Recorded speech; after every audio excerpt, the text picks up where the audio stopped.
numero 276 Valle. Ei valmistaudukaan, vaan seurana lähtee numero 277 Sari Lehto ja Australian Philippine Kings.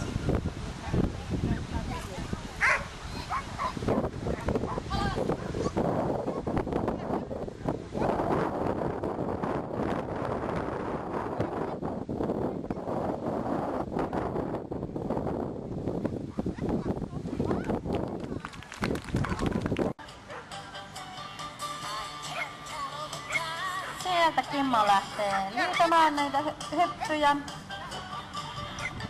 Oikein hyvää ohjausta, 7 sekuntia myöskin tämä pari tuossa ensimmäisessä putkessa, joten ihan huippuaikoja täällä mennään. Loistava pujottelu, kärsii irrota ihan hyvin. Välistä veto onnistuu ja tullaan loppusuoraan lujaa.